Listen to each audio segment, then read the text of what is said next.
La mission du Rexégéna, chapitre 2. Nous regagnâmes la voiture avec la certitude que cette expérience singulière avait fait de nous 3 personnes complètement différentes dorénavant. Ma vie tout entière s'était soudain modifiée. De grandes questions agitaient mon esprit. Que s'était-il réellement passé sur ce rocher ? Qui étais-je vraiment dans cette vie extraterrestre ? Qui et que suis-je maintenant ? La première partie du voyage de retour se fit dans le silence. Chacun était plongé dans ses propres pensées. Karen, très troublée, faisait un effort manifeste pour retenir ses larmes. Jerry rompit finalement la glace. « À 16 ans, intervint-il, j'ai fait un rêve particulièrement vivace. Il m'a hanté pendant plusieurs jours tellement il paraissait réel à l'époque. L'incroyable dynamique qui s'en dégageait me donnait l'impression que je l'avais vraiment vécu. Dans ce rêve, j'étais à bord d'une immense nef spatiale.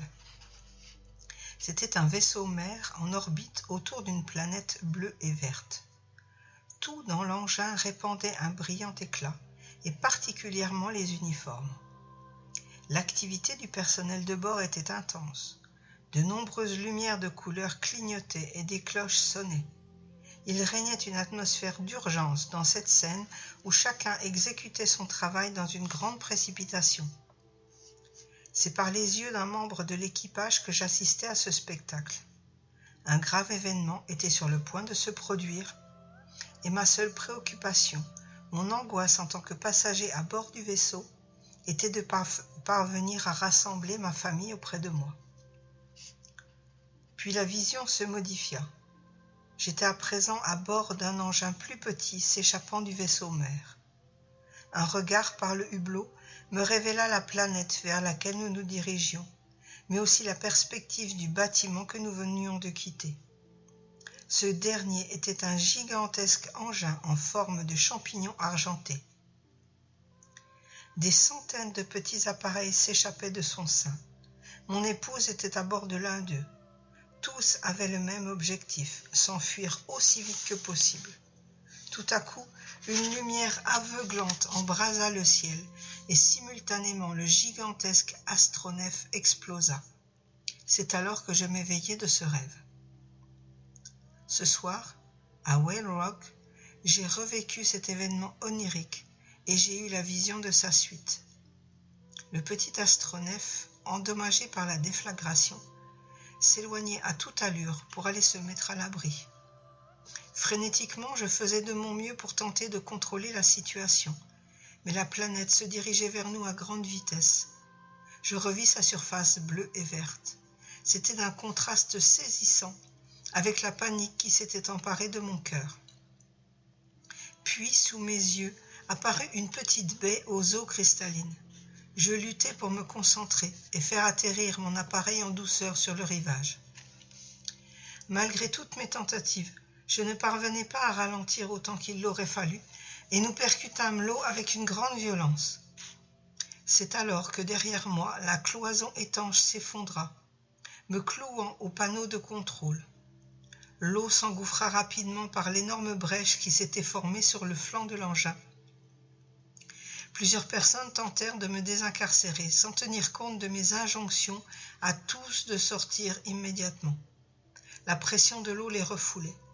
L'appareil se retourna et fut finalement attiré vers le fond. Le goût de l'eau salée envahit ma bouche et mon unique pensée fut pour ma femme et l'enfant qu'elle portait. Le visage de Karen était à la fois magnifique et triste dans le regard qu'elle adressait à Jerry. « J'étais votre épouse, déclara-t-elle. « Oui, répondit celui-ci, et vous m'avez prodigué un immense réconfort à cet instant, en dirigeant vers moi la conscience de l'enfant qui était en vous. Vous m'avez donné l'espoir que notre race allait survivre dans ce monde étrange et merveilleux. Notre amour était si fort, vous étiez avec moi en permanence pendant les 4 jours que dura mon agonie. Nos corps étaient différents alors, et chargés d'une énergie fantastique. Pourtant, les nôtres ne purent arriver à temps et je mourus. Les yeux de Karen s'emplirent de larmes. 3 jours plus tard, précisa-t-elle, je donnai le jour à notre enfant, étendu sur le berceau du rocher qui fut creusé pour moi à l'aide du rayon du laser. Il fut le premier de notre race à voir le jour sur terre. Nous l'avons appelé Ptah du rocher. Comme il a lutté pour venir au monde, nous avons fait tout notre possible pour le sauver. Mais le pauvre petit ne parvenait pas à respirer. Le gaz moite et épais de la planète nous suffoquait. Quand il mourut, nous prîmes conscience que nous allions devoir batailler pour survivre dans ce splendide mais mortel endroit. Je dus arrêter la voiture. Je ne pouvais plus distinguer la route. Nous sortîmes tous les 3 pour inhaler l'air frais de la nuit. La sensation de trahison et de colère que j'avais expérimentée plus tôt revint. Je me tournai vers Jerry et Karen. Que se passe-t-il? Qui sommes-nous et pourquoi cette aventure? Karen pointa vers moi un doigt agressif. Et toi, qui es-tu? Je suis Egarina, la communicatrice, répondis-je sur un ton cassant. Mon époux est le commandant du vaisseau Rexegena. Nous sommes venus en paix, en mission divine, pour reprendre cette planète aux reptoïdes. Ils n'appartiennent pas à la lumière et ils doivent partir. Je m'interrompis, octante. L'air me manquait. D'où me venaient ces mots? Qu'est-ce qu'un reptoïde? Interrogea Karen d'un air railleur. À nouveau, ce détachement que j'avais déjà vécu par 2 fois à Karyong descendit en moi. Je m'assis sur un rocher tout proche et murmurai que je n'en savais fichtre rien. Nous nous sommes connus tous les 3 dans ce distant passé, déclara Jerry, qui semblait avoir tout compris. Mais nous n'étions pas humains, en tout cas pas tels que nous l'envisageons aujourd'hui. Nous sommes revenus ensemble afin de nous rappeler, et à l'évidence, c'est ce que nous faisons. La meilleure chose est de continuer et de nous montrer attentifs à ce qui se passe. J'ai l'impression que vous êtes une sorte de messager, Valérie, et que nous sommes ici pour vous aider. Je le regardai en fronçant les sourcils. Qu'est-ce qui vous fait penser ceci? Un shoringa est un bâton à message, ou une pierre utilisée par les aborigènes pour faire circuler les informations d'une tribu à l'autre, précisa-t-il. Al-Sheringa signifie messager, comme celui qui porte le bâton ou la pierre. Vous possédez la pierre Al-Sheringa, votre maison elle-même porte ce nom. C'est pour cette raison que je suis allé vous voir la première fois. Mais pourquoi moi? Rétorquai-je faiblement. Vous venez de nous le dire. Vous êtes la communicatrice. Nous n'allions pas dormir beaucoup cette nuit-là. 6 heures du matin, j'étais dans mon lit et je contemplais le plafond. Je revoyais les événements de la veille et j'essayais de leur donner un sens. Tout était bien réel, il n'y avait rien d'imaginaire. Je me levai et enfilai mon peignoir. Dans mon petit bureau, je tirai la pierre Al-Sheringa de sa boîte. Je m'assis en tailleur sur le sol en la tenant dans ma main et je fis mon possible pour calmer le flot de mes pensées. Tout doucement, je prononçai le nom d'Al-Sheringa et la sensation maintenant familière de détachement m'envahit. C'est Al-Sheringa qui vous parle. En quoi puis-je vous aider, mon enfant? Quelle était la mission du Rexegena en venant sur Terre, demandai-je. La mission. Ah oui, très bien, vous apprenez vite. Juste comme nous l'avions espéré. Il s'agissait à l'époque d'un projet sensationnel pour le monde des étoiles. Nous étions tous impatients d'accomplir cette mission que la hiérarchie nous avait présentée. Elle consistait à transporter autant de volontaires que possible sur un vaisseau spatial gigantesque vers la planète Mu, nom que nous donnions à la Terre en ce temps-là. Le plan avait pour but d'établir une base de façon à ce qu'une nouvelle race puisse s'y installer. Une race empreinte de l'énergie d'amour, d'harmonie et de bonne volonté pour tous. Cette nouvelle énergie devrait influencer ce qui déjà se produisait sur Mu. Une extension dimensionnelle de moi-même était le commandant en chef. C'était une grande responsabilité, mais j'aimais les défis. Mon épouse, qui dans cette vie-là était vous, m'accompagnait avec nos 4 enfants. Vous étiez tous très heureux d'être du voyage. Mes sourcils se haussèrent d'étonnement. Moi, j'étais votre femme ? Oui, et je vous aimais tendrement. C'est d'ailleurs toujours le cas. Continuons.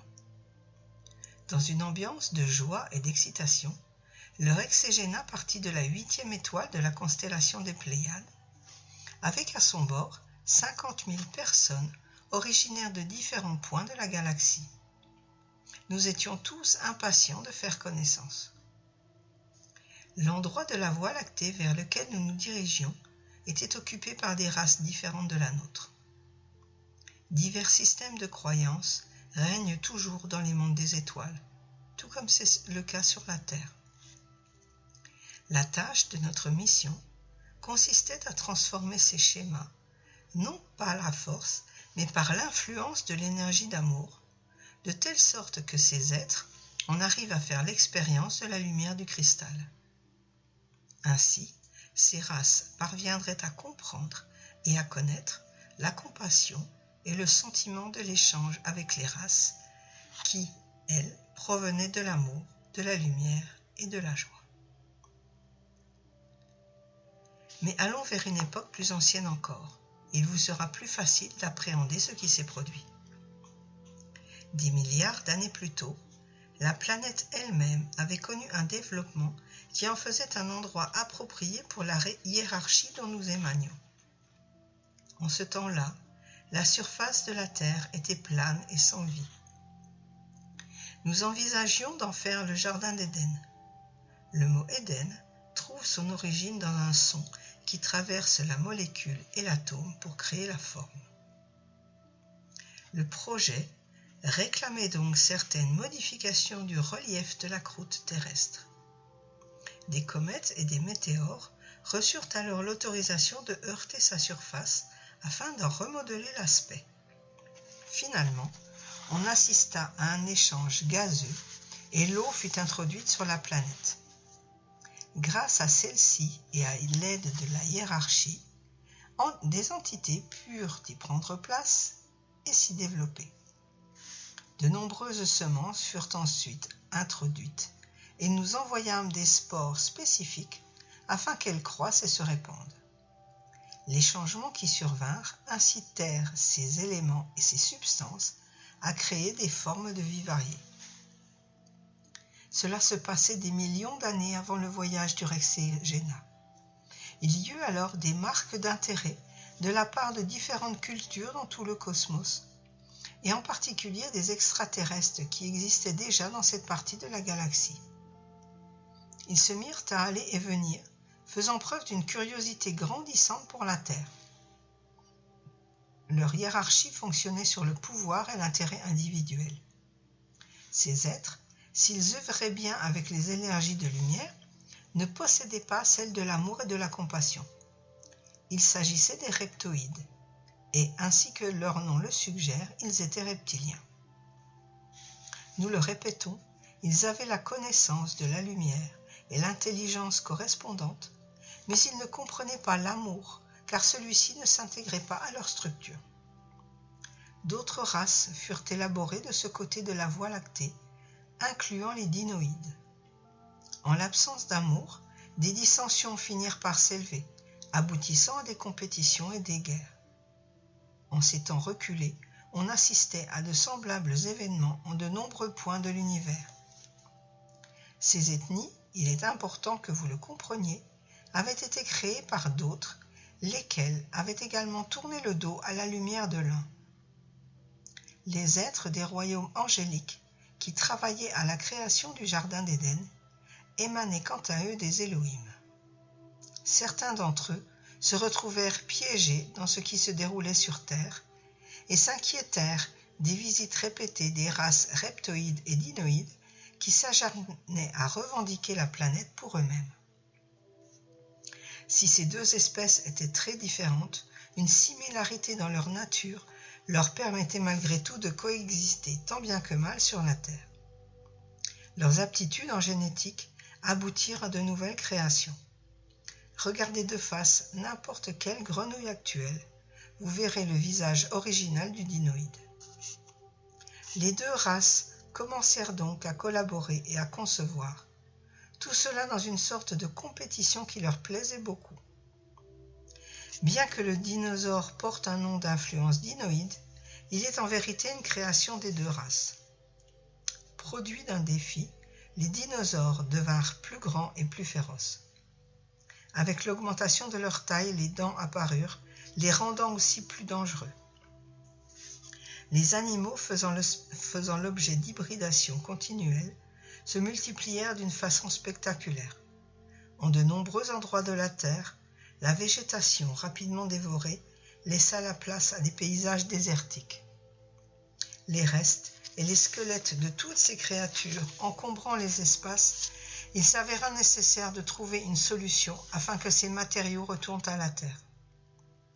Les reptoïdes et les dinoïdes fabriquèrent alors des virus, des bactéries et des formes de vie parasitaires pour faciliter le processus.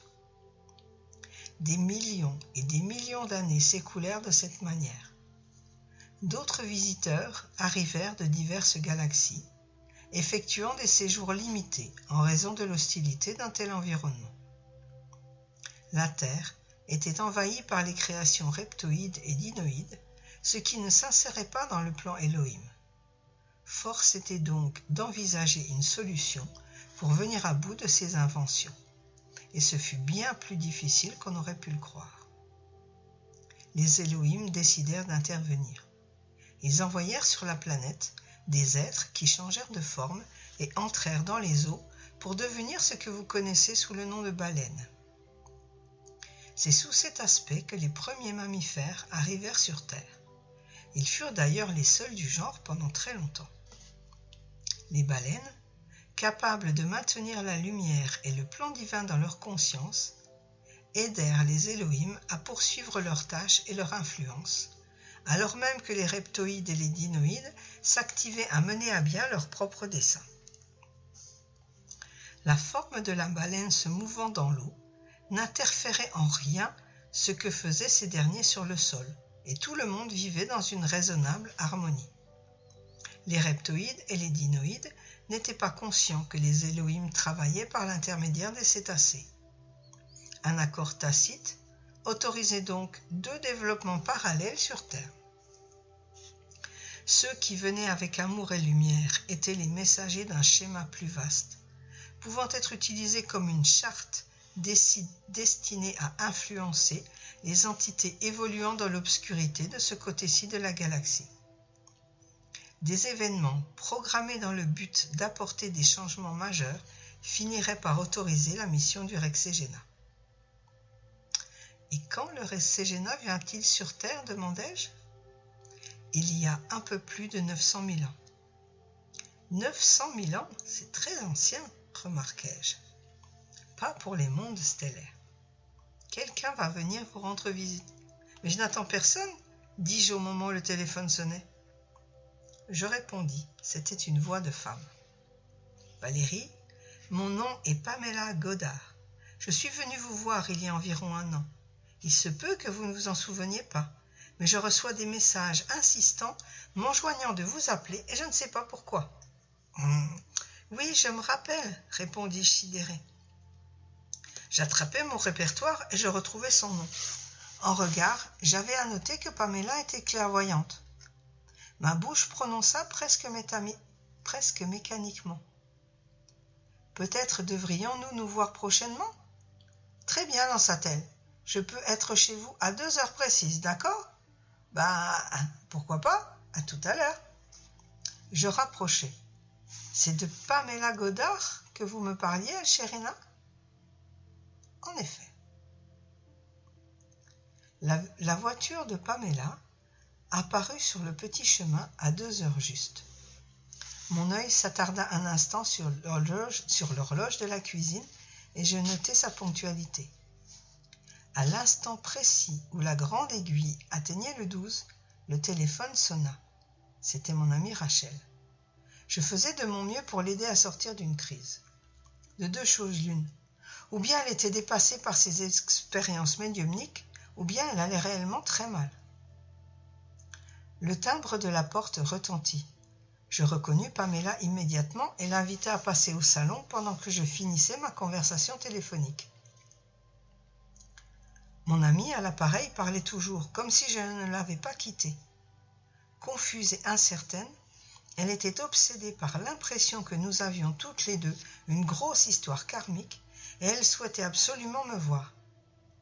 Je balbutiai que j'avais un visiteur tout en lui promettant de la rappeler plus tard. Instantanément, je fus prise d'une migraine et je me sentis déprimée. Je présentai mes excuses pour mon humeur sombre et pour me faire pardonner, j'offris à Pamela un bon thé au citron. Tandis que nous buvions le liquide bien chaud, elle fit de son mieux pour m'apaiser. « Je sais comment vous vous sentez. J'ai une amie que j'essaye d'accompagner et qui m'en fait voir elle aussi. Elle fait ses premiers pas sur la voie de la médiumnité, elle se sent peu sûre d'elle, ayant besoin d'encouragement constant pour lui confirmer qu'elle est sur le bon chemin. En plus, Rachel est... »« Rachel » la coupai-je. « C'est juste, dit Pamela. Rachel est... »« Rachel O'Mara » poursuivis-je. Pamela perdit toute contenance et elle laissa échapper un petit hoquet. Nous nous regardâmes en silence pendant une seconde magique avant d'éclater de rire. Elle haussa les épaules et but une gorgée de thé. « Très bien, Valérie, je suis ici. Que voulez-vous de moi ?» Nous rîmes encore un peu, tandis que je jetais un œil au paquet de photos qui dépassait de mon sac. Je m'étais précipitée le matin même pour les faire développer en service rapide. « Regardons-les, déclarai-je. » J'allais chercher la pierre Alcheringa sur l'étagère de la bibliothèque. « Cela vous ennuie si je pose ceci sur vos genoux ?» l'interrogeai-je sur un ton désinvolte. Avant qu'elle ait eu le temps de dire un mot, je joignis le geste à la parole. « De quoi s'agit-il » demanda-t-elle. « C'est une pierre. » Je m'adossai à ma chaise et extirpai les clichés de leur enveloppe. « C'est quoi ce truc qui la recouvre ?»« C'est de l'écorce de pepperbark. » Pamela l'effleura pour en ressentir la texture. « C'est si... aborigène, lançai-je. Pourriez-vous regarder ces photos ?» À cet instant, la sonnerie du téléphone retentit à nouveau. C'était encore Karen. « C'est épouvantable !» s'écria-t-elle contrariée. « Je viens de regarder la vidéo de Karyong et tout est saccadé. On n'arrive pas à voir les pétroglyphes. Nous allons devoir y retourner. » Pamela lança un coup d'œil superficiel aux photos. « Ces gravures dans la pierre, elles sont égyptiennes ?» questionna-t-elle, ignorant ma conversation téléphonique. « Retourner ? Que veux-tu dire par saccadé ?» demandai-je à Karen. « Celui-ci est Anubis, poursuivit Pamela, le dieu des enfers, je crois. » Karen continuait à se plaindre. « Tu sais, l'image avance et recule entre les dessins, puis elle se stabilise à peine une seconde, et ça recommence, je ne vois rien. » « Karen, n'est-ce pas toi qui as filmé ?»« J'ai toujours voulu aller en Égypte, m'interrompit Pamela. »« Bien sûr que c'est moi qui ai filmé, Valérie, tu y es pour rien, continuait Karen. C'est mauvais, de toute façon, faut y retourner. »« Quand y êtes-vous allé ?» demanda Pamela. J'éloignai l'appareil de mon oreille pour lui répondre. Ces épreuves ont été prises à Karyong hier. Karyong ? Oui, près de Gosford, à 4 heures d'ici. Je repris le combiné. Tu pourras regarder mes photos, Karen, elles sont tout à fait réussies.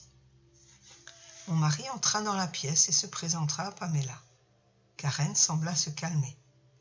« Ah, très bien, j'arrive tout de suite, je viens les voir, lança-t-elle.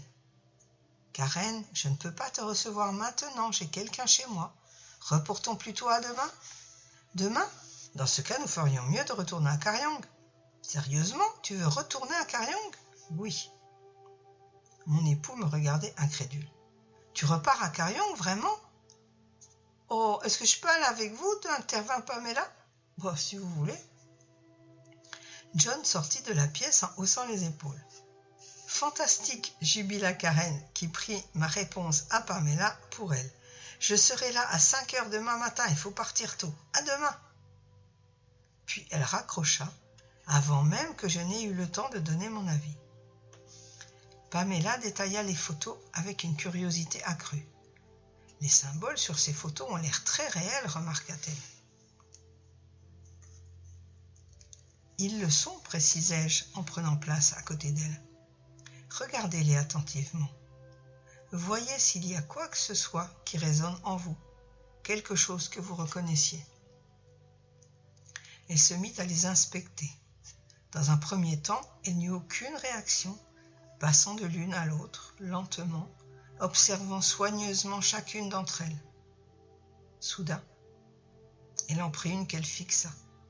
Elle était comme tétanisée.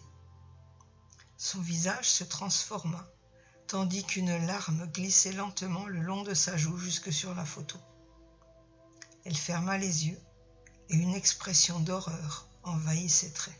« Non, je ne veux pas m'en souvenir, c'est trop douloureux. »« Ça ne fait rien, » dis-je en récupérant les instantanés. J'essuyai ses larmes et contemplai l'image qui l'avait tant troublée. « Pamela, qu'avez-vous vu quand vous avez fermé les yeux ?»« Le vaisseau. J'ai vu le vaisseau, le même que celui de mes rêves. C'est toujours le même, celui qui m'a amené sur Terre à une autre époque. Il était si énorme, si inattaquable. Comment ont-ils pu le détruire ?» Elle éclata en sanglots. Une image avait déclenché les mémoires de Pamela.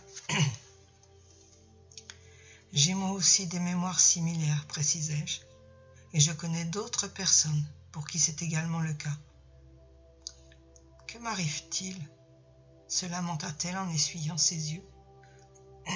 « Je ne suis pas bien sûre. Vous êtes la première personne à qui j'ai montré ces photos. À Carillon, nous étions 3, et nous nous sommes tous souvenus du vaisseau. Tout ce que nous savons, c'est que ces gravures représentent une espèce de message destiné à réveiller des souvenirs enfouis au plus profond de nous. » Elle me laissa la guider doucement vers le passé. De la panique et au désespoir, nous passâmes au calme et à la lucidité. Puis Pamela laissa émerger les émotions qu'elle avait vécues autrefois sur la nef spatiale, aujourd'hui emprisonnée dans ses rêves.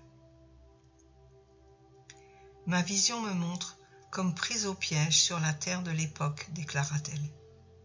Et je peux à peine respirer tant l'atmosphère est dense et différente de celle d'où je viens.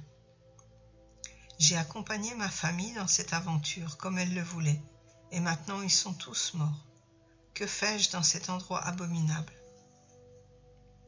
Après l'accident du vaisseau, on m'a aussitôt attribué le rôle de venir en aide aux blessés, ce qui ne me laisse pas le temps pour pleurer mon mari et mes enfants. Tout le monde est épouvanté par notre situation. Comment tout cela a-t-il pu se produire? Nous sommes presque anéantis. Il ne nous reste que nos rations de survie. De plus, nous ne savons pas ce que nous pouvons manger sur cette planète où l'eau elle-même est dangereuse, remplie de créatures minuscules qui nous sont totalement inconnues. Je suis épuisée, je travaille nuit et jour. Tous me sollicitent parce que j'ai la connaissance de la guérison.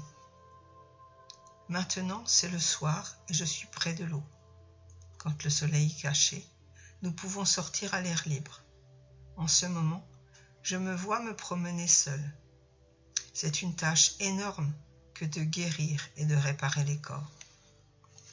Je lui demandai de se décrire. Je suis assez grande et svelte. Mes yeux sont grands et ma peau est très lisse, pâle et transparente, plutôt blanc bleuté. Et votre tête? Elle est allongée, aplatie à l'arrière. Je porte en permanence une casquette sous laquelle mes cheveux sont ramassés. Cette casquette est comme une seconde peau. Maintenant, je me vois dans un laboratoire de fortune où je nettoie les tubes de test et les flacons. Nous en manquons pour combiner les gènes pour la reproduction interespèce. Avec quelle espèce combinez-vous? Les meilleurs spécimens de singes bipèdes de l'endroit. Tout doit être fait très rapidement, autrement la nouvelle race sera perdue. Et les choses ne se conservent pas dans cette atmosphère. Nous n'avons pas de système de réfrigération. C'est une situation totalement inattendue pour nous. Attendez, l'interroge-t-il. Avec des singes, dites-vous? Comment procédez-vous? Je suis une des volontaires qui ont accepté d'être inséminées artificiellement. C'est nous qui allons engendrer la nouvelle race, une race capable de survivre dans cet environnement difficile que connaissait la planète en ce temps-là. Mais pourquoi avec des singes? Est-ce le plan original? Non, mais la situation engendrée par la destruction du vaisseau mère ne nous laisse pas d'autre alternative. Les bébés conçus naturellement au sein de notre propre race meurent tous après leur naissance car ils ne supportent pas l'air de la Terre. Les adultes eux-mêmes ont bien du mal à respirer cette atmosphère. Par chance, un reptoïde en désaccord avec ses semblables a rejoint notre groupe. J'ai appris à l'aimer et je suis devenue sensible aux sentiments qu'il me porte. Il est très dévoué et honnête. Il nous a montré la manière de nous alimenter avec la végétation de la région et aussi à l'utiliser en tant que médecine. Quel résultat obtenez-vous avec la reproduction avec les singes, questionnai-je. Ce que je vois, c'est que certaines mères ont des accouchements à un rythme soutenu, car elles ne connaissent pas les douleurs de l'enfantement comme le vivent les femmes. Les nouveau-nés sont bien soignés, et après avoir atteint un âge suffisant, ils se reproduisent entre eux. Je dois admettre que j'étais dans un état de choc. Des survivants d'un vaisseau spatial éparpillés sur la Terre, se livrant à des expériences de manipulation génétique à partir d'un matériel de première urgence. Ainsi, la reproduction interraciale a fonctionné, répliquai-je. Dans certains cas, le résultat n'est pas fameux, mais d'autres marchent très bien. Il reste encore beaucoup de travail pour assurer la compatibilité, mais nous sommes en bonne voie. Que voulez-vous signifier par « le résultat n'est pas toujours fameux » m'étranglai-je. Tout ce que nous faisions dans cette époque lointaine avait une visée positive. L'idée était d'apporter l'amour, la lumière et la paix sur la terre pour éviter que ne se profèrent encore et encore les jugements négatifs qui conduisent inévitablement vers les pièges que sont la guerre, l'hostilité et la colère. Maintenant, ma vision change. Je suis devenue une femme âgée, riche d'expérience. Je retransmets mon savoir aux plus jeunes.